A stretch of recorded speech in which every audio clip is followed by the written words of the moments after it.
Good morning, everyone, and welcome to HR Source, our forum on what has recently occurred at Starbucks in Philadelphia. Before I introduce the panel, the expert panel, I'd like to provide a little background and context for the events that we are talking about.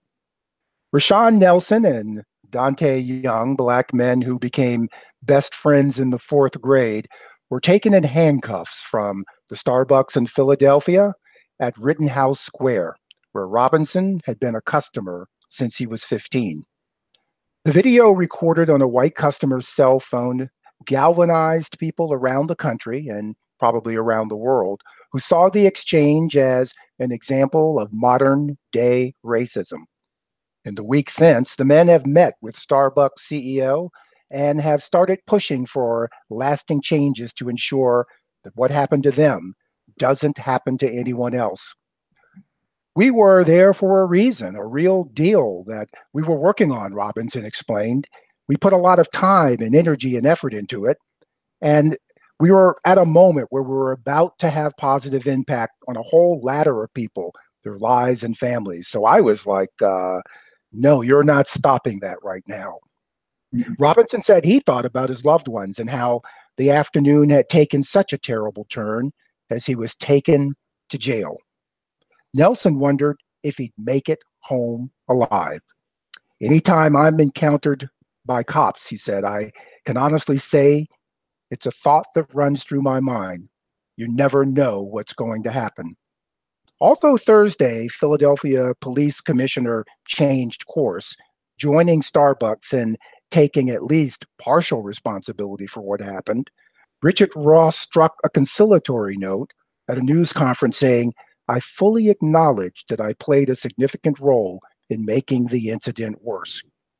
Last weekend, Ross had said in a video statement that these officers did absolutely nothing wrong, and they were legally obligated to respond to Starbucks' report that the men were trespassing.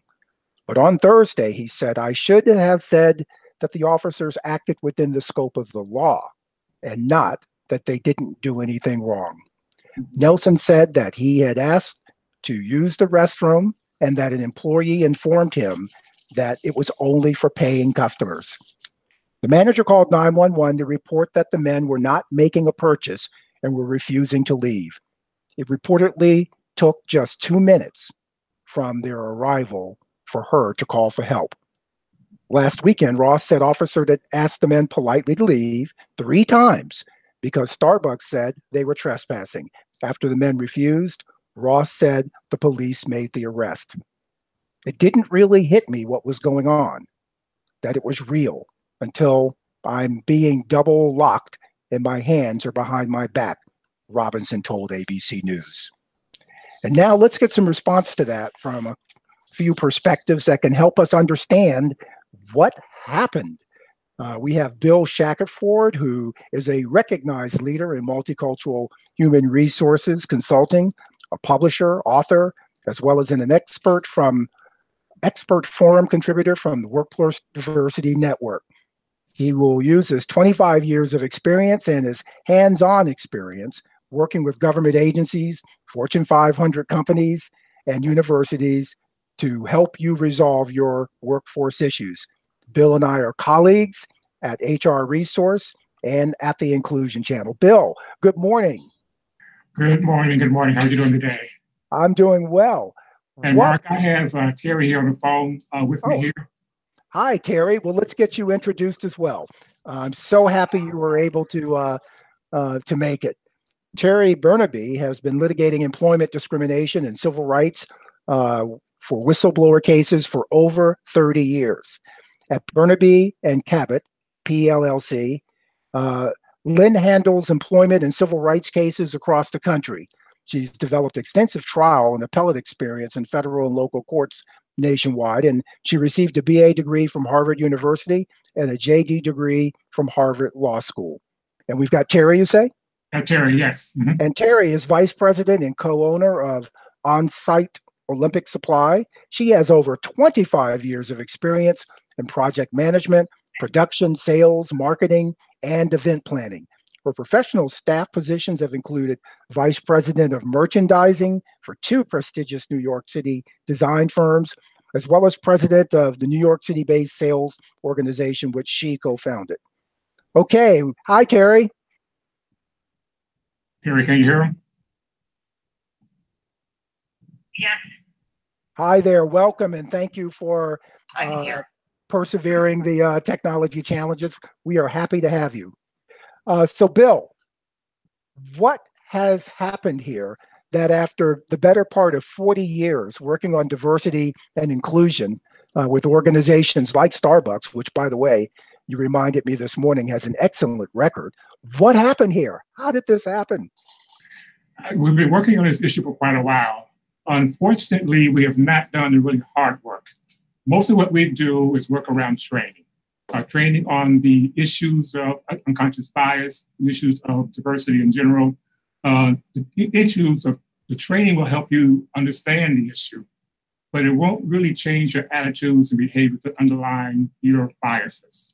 That requires getting in the room with someone from yourself, talking about these issues, really having dialogue around it. And we have not gotten to the point where we're comfortable as a nation really having really strong dialogue around diversity.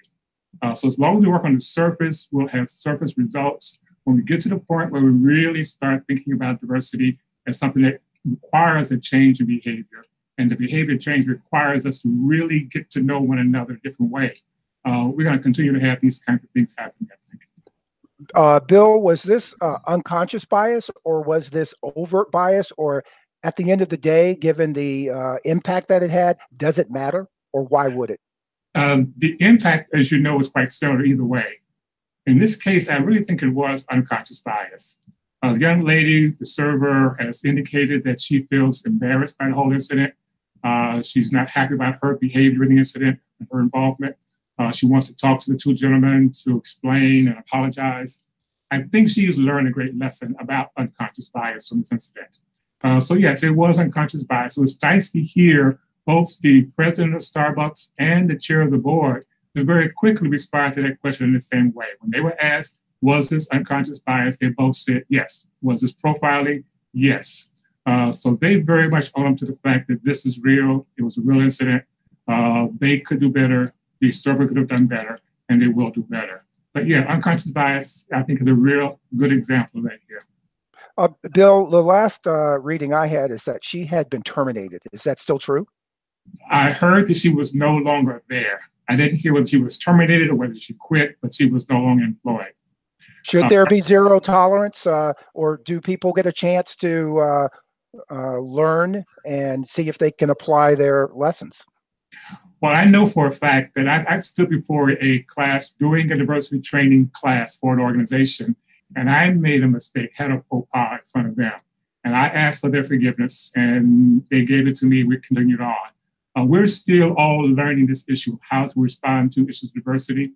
We have not gotten the education, the training we need, the interaction we need to get it right every time. I think it's a matter of understanding the motivation behind it. And in her case, I believe, personally, I would hire her tomorrow.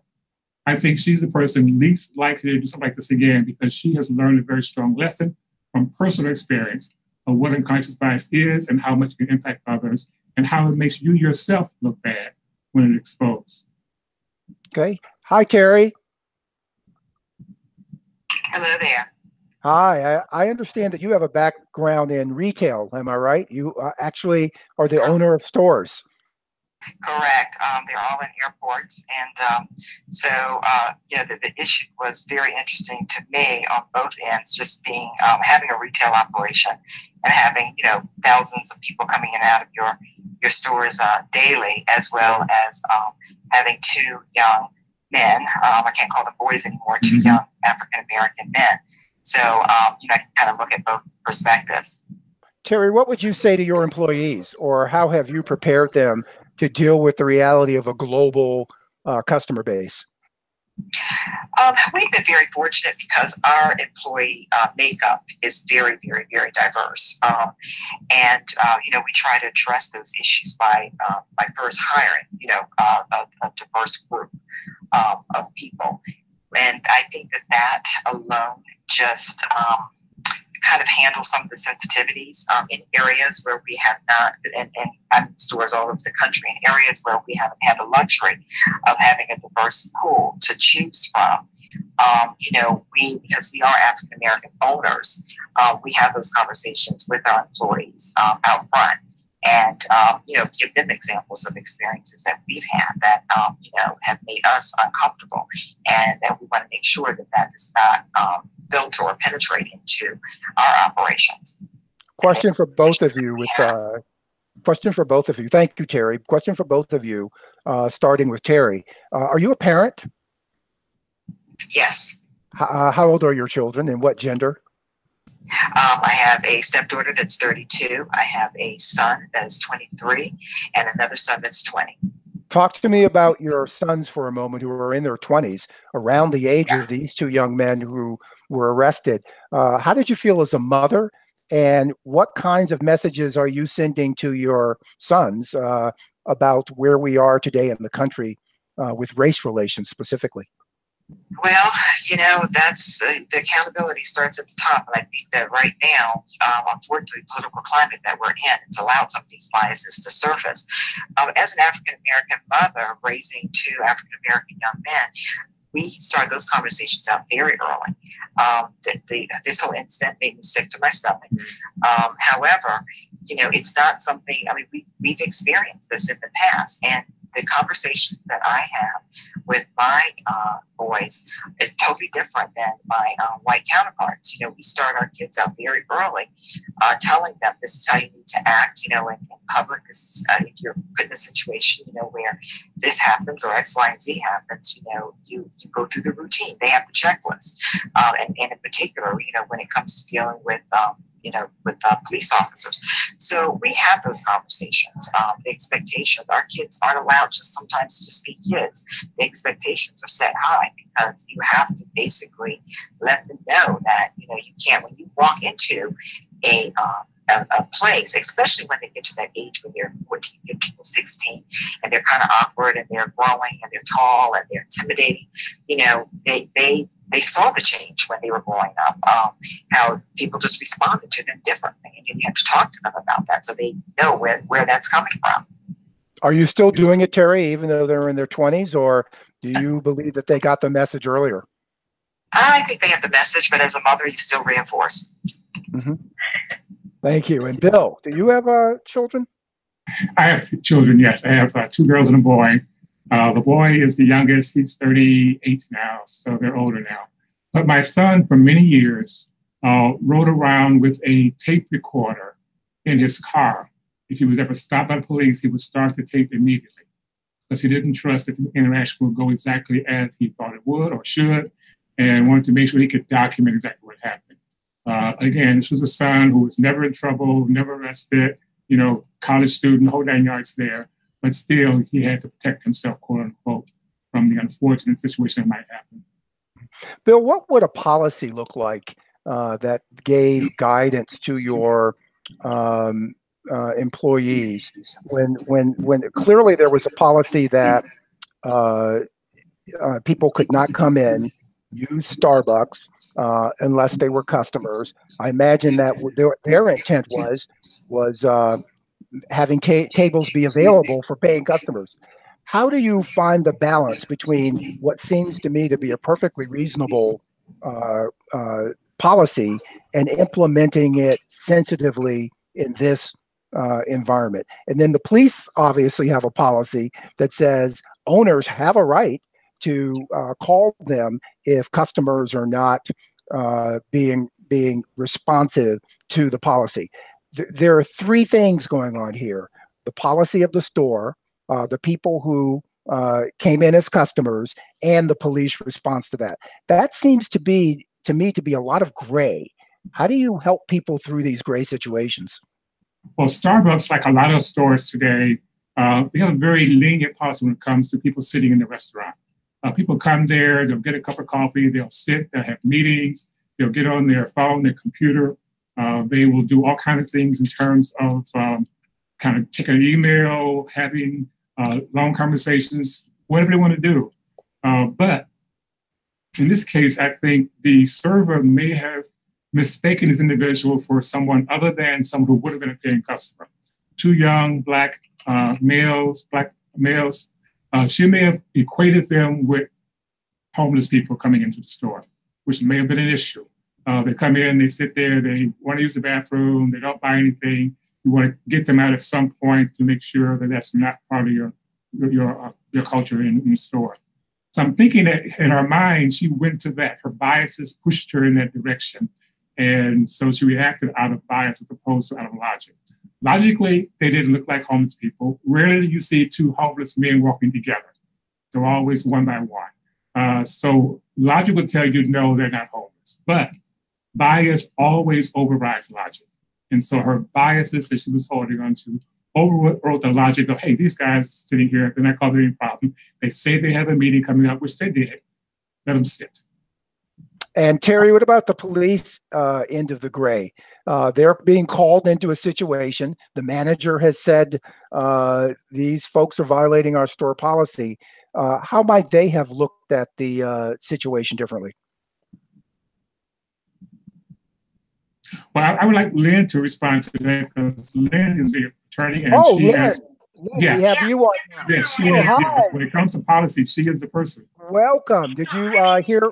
I think the fundamental issue here, whether you call it implicit bias or stereotyping, is that people, and I'm Caucasian, so I have to say it's mostly our problem, that they have a stereotype of people of color, whether it's African American, Latino, Muslim, anybody that's different than white American, what we think of as white Americans in the 1950s. And the problem is getting people to see other people as human beings rather than as a stereotype. And I think it's really, really hard to do. And that's why we have laws, that's why we have policies, because those are supposed to sort of cut through the prejudice and bias that I think most people in this country have. And so the way it's supposed to work, but doesn't work so well these days, is that the laws will prohibit discrimination. So they override the biases. The policy should override the natural biases of the server, say, this young woman, and force them to do the right thing. And I think the fundamental problem in Starbucks is this woman saw two black men and she thought they were dangerous. Mm-hmm. And there was no evidence of that. Absolutely none. They were behaving just like all the other patrons of Starbucks did. But in her mind, because they were African American, they were young, they were dangerous, and that's why I believe she called the police. So overriding that bias, because we're not going to unroot it immediately, is you have to have policies, you have to have laws, you do have to have training, but training isn't the end all and be all. I think we also have to have a campaign on the national level, and I think with this administration, which has exhibited bias in so many ways, that's sort of given permission to people who have, implicit bias and see people of color in different ways, that gives them permission to act on that. And I think personally, and we've written this in briefs on the Muslim ban, the travel ban, that it leads to violence. And, the getting ejected from Starbucks is one thing, but getting killed, which I think is also entirely different. I think the natural result of having the expression by politicians at the national level that bias is okay. Right. Well, then at a what we need a law, we need law enforcement, and we also need policies to overcome people's implicit biases, because they're there. They're always going to be there, probably. Right. But this is to sort of overcome that. Well, then what is unclear to me is the role that the police played. Do they have any discretion in the gray area? Could they have not made that arrest? Well, I can tell you in D.C. that arrest would not have been made. It wouldn't have happened because we have a very diverse police force. We didn't always, but we do now. And so I think it's partially community basis. The police felt like they had to respond to some shop owner's call. I think the policemen involved say that was wrong to do. We were wrong. We shouldn't have done it after initially defending the police. But I think it also comes from a police force that has the same implicit biases. And this doesn't depend, unfortunately, on whether you're African American or white. Implicit biases against young black men. Right. So I think law enforcement is a big part of the problem. Right. Since the bias and stereotypes and overt prejudice towards African Americans and blacks is so obvious in the society, can either of you or any of you speak to the notion that people of color also have biases that they display with other people of color? Can you speak to that so we don't get a sense that this is just a black-white dynamic? Bill? It is not just black and white. When you think about diversity, diversity is all the ways which we are different one from the other. So it's more than just race and gender, it's all the other things as well. You think about sexual orientation, you think about issues of religion and so forth. All those issues are issues where we can and oftentimes do hold biases. We are socialized, and you think about the socialization that we go through from our television, from our communities, from our family, and sometimes that socialization gives us biases against women, against minorities, whatever the case may be. It's not a black and white issue, it's a human issue. If you were born and raised and lived on this planet, you have biases. You will have them until you work consciously to eradicate them. And part of that work really is getting to know people beyond the stereotypes. If we're not digging that deep to get beyond the stereotypes, we're going to have those biases until we die. Terry, are you still with us? Thank you, Bill. Terry, are you still with us? I am still with you, and I totally agree with Bill. I think that socially and economically, sometimes that's how your biases are formed. Sometimes it also could be from a negative experience that you've had in the past, and that you haven't had the opportunity to work through it or change your opinion about something. But I think in general, the social economic piece of it creates and is the root of a lot of biases. Thank you. Lynn, can I throw one more question to you? Sure. The notion of bias, I think we understand, at least the people here. What is there a solution where I may never change my bias? I may never feel totally warm or safe or inclusive of a group of people, but I'm at work, so I have to change my behavior, where I can be behavior focused rather than intrapersonally focused? Exactly. Yes, I think the answer is yes. I think that's why we have employment discrimination laws, because no one is saying you have to socialize with people that are different in your house. But in the workplace, you do have to treat everybody with equal respect. There have to be equal opportunities.